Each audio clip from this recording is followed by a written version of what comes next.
این اصطلاح برگرفته از اصطلاحات مارکس. یعنی مارکس معتقد بود که انقلاب وقتی است که مود آف پروداکشن عوض بشه. چرا از مود آف پروداکشن استفاده میکرد؟ چون این کلمه مود دلالت فلسفی داشت. یعنی وقتی میگید مود آف پروداکشن باید تغییر کنه تا انقلابی اتفاق بیفته، یعنی جامعه واقعا تغییر کنه، به این علتی که اون مود قالب دایره امکانهای قابل تحقق یافتن در یک وضعیت رو ترسیم میکنه. به همین جهته که وقتی شما مود آف پروداکشن عوض میکنید توی نظریه مارکس، اون دایره امکانها تغییر میکنن، یعنی نگاه شما به امکانها تغییر میکنه. اون چیزهایی که ناممکن قلمداد میشده تبدیل میشن به چیزهایی که شما میتونید به ممکن بودنشون فکر کنید، به شرط اینکه با مود آف پروداکشن درگیر بشید. و مود آف پروداکشن مسلط با خودش پیامد ضمنیشه یه سری مناسبات یا روابط اجتماعی مسلط تولید میکنه. انقلاب واقعی باید اون رابطه اتفاق میفته.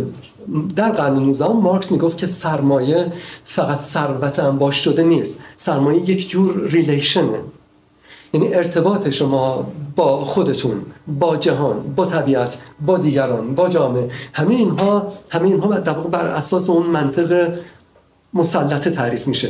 انقلاب واقعی این موقعی است که شما اون ریلیشن رو تغییر بدید. پس اصلا دعوا این نبود که چرا بعضیا پول دارن بعضیا فقیرن، مثلا این بود که این ریلیشن مشکل داشت از نظر مارکس، یا مثلا این بود که این ریلیشن یا رابطه تنها رابطه قابل تصور نبود. ایدئولوژی کارش این بود که بگه که این تنها شیوه رابطه برقرار کردنه. وقتی این تنها شیوه رابطه برقرار کردن باشه، شما دایره امکانها رو بر اساس همین مناسبات تعیین میکنید. این مناسبات باید تغییر کنه. در قرن 20 لااقل بعد از کتاب عالی جامعه نمایش گیدوبر میگیم به خودتون میگید که خب اون انباشت بیکران کالاها که در کتاب سرمایه به نام سرمایه شناخته میشد، در نیمه دوم قرن 20 این از طریق انباشت بیکران بازنمایی ها یا نمایش ها. این جامعه نمایشه. شما در این جامعه با زندگی خودتون هم مستقیم رابطه ندارید. شاید هیچ وقت هیچ کس با زندگی خودش نتونه رابطه مستقیم برقرار کنه. ما همیشه به میانجی زبان، حتی با هویت، با خاطره، با بدن خودمون حتی ارتباط داریم. ولی چیزی که مهمه اینه که یه مدا ریپرزنتیشن مسلطی هست که در تاریخ قرن 20 که دیگه رسانه‌های بصری غلبه پیدا میکنن، اونها هم که تعیین میکنن این که در خانه هر کسی تلویزیون هست یا میتونه باشه. حتی اگر من هیچ وقت تلویزیونم روشن نکنم، میدونم که این شیوه قالب ارتباط من با خبرها،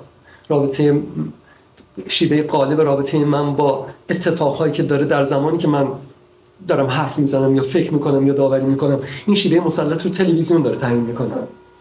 همین که تصویرها یا خبرها همیشه در دسترسن به میانجی تلویزیون. این انتخاب رادیکال پیتر واتکینز بود. اون میگفت که نمیتونید در نیمه دوم قرن 20 به هیچ واقعی توی تاریخ فکر کنید بدون که میانجی تلویزیون رو در نظر بگیرید. و اگر کسی واقعا انقلابی است، باید با مود ریپرزنتیشن مسلط بجنگه. یعنی حتی مثلا ما کسانی میشناسیم که سینفیلن یا فیلم دوستن، اینا میگن که من اصلا حاضر نیستم فیلم رو توی قاب تلویزیون ببینم، من باید حتما روی پرده ببینم. ولی همین که میشه فیلم ها رو در قاب تلویزیون دید، این شیوه مسلط یک زمانی رو در بازنمایی تعیین میکنه. به این قضیه فکر کنید تا بعد ببینید نتیجه رادیکالی که واتکینز میگیره چیه. واتکینز سراغ هر موضوعی که میره دیگه فرق نمیکنه. سراغ هر موضوعی میره، زندگی نامه ادوارد مونک باشه، واقعه کمون پاریس باشه، یا بازی جنگ، یعنی امکان بروز جنگ هسته‌ای باشه. مهم اینه که اون واقعه چگونه در تلویزیون، یعنی اون رسانه مسلط سمعی بصری زمانی ما بازنمایی میشه. و آیا میشه با این بازنمایی مقابله کرد یا میشه شیوه های دیگری برای بازنمایی تصور کرد یا نه؟ ما در عصری هستیم که اتفاقی تا بازنمایی نشه انگار نیفتاده. این نسبت ما با واقعیت، یعنی رابطه بی‌واسطه با واقعیت هیچ کس نداره. میتونم بگم من توی خیابون بودم ولی باید این رو یه جوری بازنماییش کنم. یه ایده توی سال 88 مطرح شد، میگفتن که ما باید دنبال شهروند خبرنگار باشیم. و از اون بدتر این که همه کسایی که توی خیابون بودن، این نگران این بودن که خب چه تصویری ضبط میشه، از چه ارتفاعی ضبط میشه. من بالاخره یه نمای از بالا دارم بالاخره ببینم که مثلا مردم تو خیابون داشتن راه میرفتن چقدر بودن. بعد میفهمیدید که خب هر کاری که کنید از یه صافی رد میشه میره توی تلویزیون و تلویزیون شروع میکنه نامگذاری کردن با گزینش مثلا یه سری تصویرها مونتاژ کردن. نفس این قضیه چیزی بهتون میگفت، این که تمام کسانی که تو خیابون داشتن راه میرفتن، جدا از این که خب الان به یه وضعیت فاجعه باری رسیدید، یه سری عکسای کمیک یا فارس یا نمیدونم گروتسک به دست ما میرسه که میبینید که مثلا یه جمعیت خیلی زیاده، یه ایونت نمیدونم خیابانی یا جشنی هست و تمام آدمایی که هستن یعنی دیگه کله ها نیست. شما یه سری گوشی میبینید همه گوشی ها بالاست، یعنی آدم ها. این نکته درسته که ما فکر می‌کنیم فاجعه است، یعنی هیچ کس انگار با هیچ چیزی نمیخواد روبرو بشه اگر مثلا گوشیش دستش نباشه و همون لحظه که داره مثلا یه واقعه می‌بینه گوشی ضبط نکنه. بعدم همین کسایی که این دارن ضبط می‌کنن ممکن هیچ وقت به ضبط شده‌های خودشون رجوع نکنن ولی ضبطش می‌کنن، انگار موظفن ضبطش کنن. بعد اینکه چرا من موظفم، این تصدیق یک حقیقتیه. تصدیق اینه که تمام وقایع لحظه‌ای که دارن رخ میدن امکان ضبط شدنشون توسط این وسیله هست. این دیسپوزیتیو مسلط زمانی ماست، آپاراتوس مسلط زمانی ماست. و بعد اینکه امکان ضبط شدنشون به توسط چنین وسیله هست، این در خود یعنی در چند و چون تحقق اون وقایع تاثیر داره. یعنی اینطور نیست که ما منتظریم که وقایع اتفاق بیفته تا ما بریم ضبطشون کنیم، چون ماشین هایی هستن که میگن که ما بعد هر جای دنیای اتفاق بیفته بریم ضبطش کنیم. یه سری اتفاقات مؤخر بر وسیله بازنمایی امکان ضبطشون رخ میدن، یعنی چون اصلا این وسایل برای ضبط کردن هست اون اتفاقا میفته. به همین که فکر کنید دفعه متوجه یه داستان دیگه میشید. به هر جنبشی توی تاریخ به خصوص مدرن که میخواید فکر کنید، همیشه 2 تا تلویزیون باید باشه، 2 تا شبکه تلویزیون رو تصور کرد. یعنی شبکه تلویزیونی مسلط و یه شبکه تلویزیونی بدیل یا رقیب که سعی میکنه وقایع رو از پایین ضبط کنه نه از بالا، از درون ضبط کنه نه از بیرون. و دعوای پیچیده دیگری این که وقایعی که اتفاق میفتن درون و بیرونشون کجاست. من تا کجا میتونم بگم که اینا مرزهای یک جنبشه که توی این مرزها که قرار میگیره درون جنبشه، کجا که بیستن بیرونشم. برای درست دیدن جنبش باید درونش بود یا بیرونش بود. این قصه یه قصه فرمال یا یه دعوایی است در مود آف ریپرزنتیشن یا شیوه مسلط بازنمایی و این بحران فرمی، یعنی بحران درونی است که به جنبش‌های بعدی راه خواهد برد. انتظاری که از نمایشنامه آموزشی می‌رود این است که بازیکن، یعنی نه بازیگر حرفه‌ای، این مال مرحوم فرامرز بهزاده، ولی این تفکیک زیبا رو ما داریم ما. چون مشکل ما اینه که کلمه اکتور رو میگیم بازیگر، بعد پلیرها رو میگیم بازیکن، بعد فرق بین بازیکن و بازیگر توی لغت فرق خاصی نیست، این قرارداده. برشت میگفت که توی نمایشنامه‌های آموزشی شما به بازیگر نیاز ندارید که بازیگر همیشه برای بازی کردن محتاج اینه که کسی ببیندش یا کسی نگاهش کنه. نیاز به بازیکن دارید و بعد بازیکن‌ها به هم دیگه نیاز دارن برای پیش بردن بازی، نه به تماشاگر. بعد به بازیگران گفت شما بازیگر نیستید، بازیکنید. در که از اول به بازیگران میگن که تو بایستی خودتون مهیای دیده شدن بکنی. به بازیگران میگن برین جلوی آینه وایسید تا ببینید در چه حالتی جذاب‌ترید یا صاحب در واقع نگاه خودتون، مالک فیس خودتون، مالک بدن خودتون، مالک ژست‌های خودتون بشید. بازیکن‌ها مالک ژست‌های خودشون نمیشن، مملوک ژست‌های خودشون میشن. این منطق نمایشنامه‌های آموزشی برشت بود که میگفت که من توی مقطعی دلم میخواد نمایشنامه‌هایی رو کار کنم که این نمایشنامه‌ها قرار نیست دیده بشن، قرار بازی بشن، قرار نیست بازیگر داشته باشن، قرار بازیکن داشته باشن. پیتر واتکینز 200 نفری که جمع کرد بهشون گفت که شما میل خودتونه، شروع میکنین داستان خوندن، به خاطر شباهت قیافت میخوای بری تو جلد اون یا نه. بعد که میری تو جلد اون چیکار میکنی؟ شروع میکنی با بقیه بحث کردن در مورد اون قضیه. مدت زیادی اینها فقط در مورد کمون پاریس با هم دیگه بحث میکردن. بعد ماجرا به اینجا میرسه که اینقدر بحث میکنن تا به یه فرمی برسیم تا میخوایم اینو اجراش کنیم به صورت تئاتری که تماشاگر نداره. کل این فیلم 5 ساعت و 45 دقیقه توی مدت زمان اگه درست یادم باشه 13 روز در یه کارخونه متروکی در حومه پاریس فیلم برداری میشه.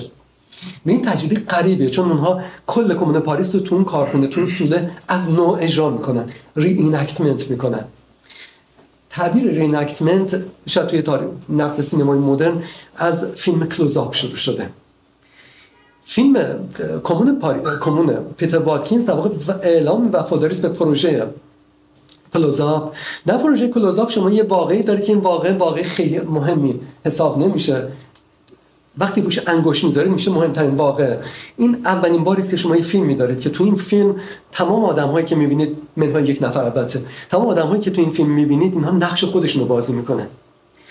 ریناکتمنت اصطلاحی است که در اصل برای صحنه‌های جنایی استفاده میشه. یعنی پلیسی برای درک انگیزه قاتلی که مرتکب قتل شده صحنه قتل رو بازسازی میکنه و آدم‌هایی رو دعوت میکنه که تجربه خودشون رو ری این اکت کنن، یعنی بازسازی یا بازیش کنن.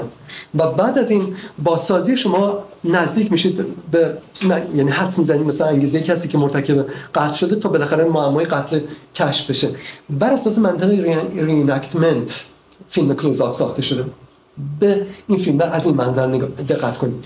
بعد اگر که اون منطق رو در بستر زمانی، یعنی زمانی تاریخی بستش بدیم، چون واقع کلوزآپ اینطوریست که اون فردی که کلاهبرداری کرده یا متهم به کلاهبرداری شده یا خانواده‌ای که گول خوردن و خبرنگاری که این قضیه رو به اصطلاح کشف کرده و بعد همینها نام حضور دارن، شما ازشون میخواین که تمام نقش‌هایی که بازی کردن، نقشایی که توی زندگی واقعی بازی کردن رو جلوی دوربین دوباره بازی کنن، برای اینکه به حقیقت اون قضیه پی ببرن.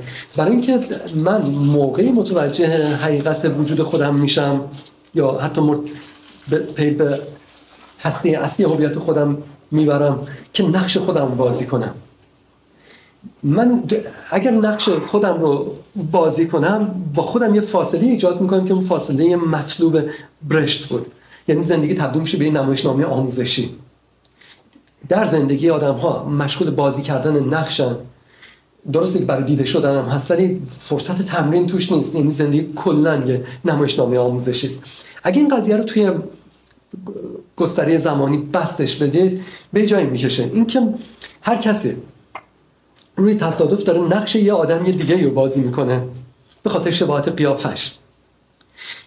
اگر که اون 200 نفر تصدیق میکردن که چون من شبیه یه سری آدمم که 200 توی 100 سال پیش 120 سال پیش توی جهان بودن و اونها درگیر یه تئاتر خیابونی، یه تئاتر آموزشی بودن برای تأسیس یه جامعه مبتنی بر برابری، یه جامعه که توش دولت به اون مفهوم کلاسیک کلمه نباشه، پلیس به مفهوم متعارف و مدرن کلمه نباشه. این یه نمایشنامه آموزشیه.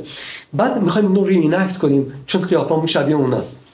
بعد وقتی که واتکینز این تعداد رو جمع کرد و بعد بریم دنبال تهیه کننده، اون میشه اون پروداکسیون نمیدونم 13 پاریس به اضافه پخش کننده که مثلا شبکه آرت هست، یه هزینه جمع میکنیم و میریم یه سوله ای رو در واقع اشغال میکنیم.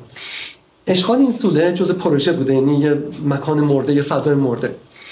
این فضای ظاهرا مرده یا بی مصرف که بعد شما در طول 545 دقیقه دائما متوجهید که این فضا فضای ساختگی است. اون دیالکتیک اصلی واتکینزه.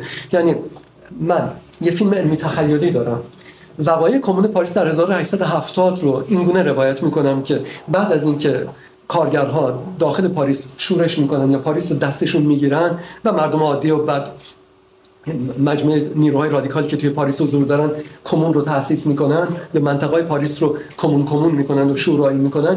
اینها همه کارهایی که میکنن بازنمایی میشه توسط تلویزیون دولت ورسای. بعد این تلویزیون هست و اینها گاهی توی مغازه مثلا یک کدوم از اون شخصیتایی که شما توی پاریس میبینید میرن گزارش طبقه کارهایی که دارن میکنن از توی اخبار میبینن، اخبار ورسای با آهنگ آرم مثلا شبکه خبری.